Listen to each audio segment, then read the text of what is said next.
Much. I usually don't have too much of a difficulty getting up and sharing my dark past and at times dark present with others. But I put a little pressure on myself, and today was experiencing a little bit of nervousness. And throughout the day, just kind of doubting whether or not I was qualified to come up and give this talk, thinking that there would be someone else more qualified to tell my story.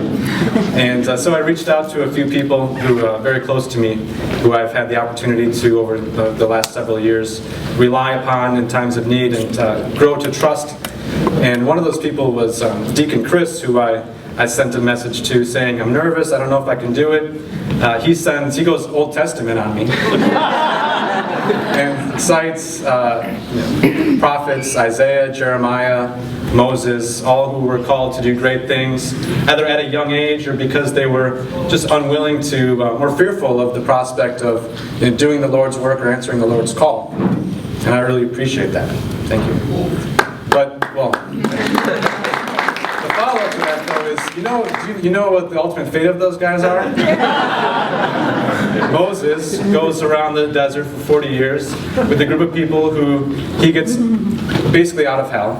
And they turn their backs on him, and he gets so close to the promised land, the land of milk and honey, and he doesn't get in.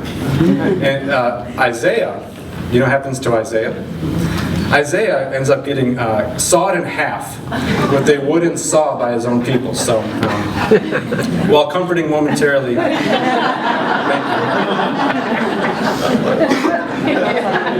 so I'll begin, and I'll put you in a little space, paint a picture for you.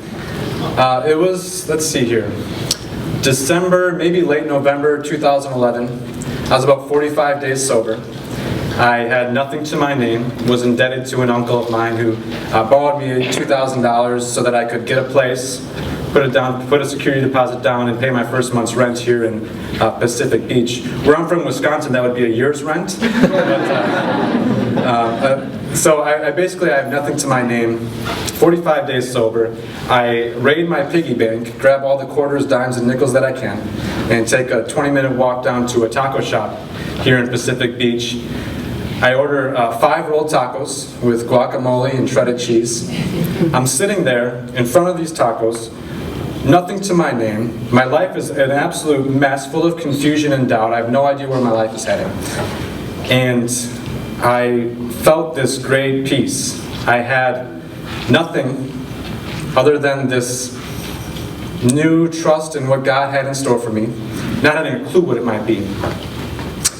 I had 45 days of sobriety, which I'd never thought possible. And I had 5 rolled tacos with guacamole and shredded cheese. And that was awesome. Since then, life at times gets more complex and complicated by various things. But I always look back, or not always, but I look back on that moment and think of, that's really all I need. Just the love of God and sobriety. And with that, I'm very, very grateful.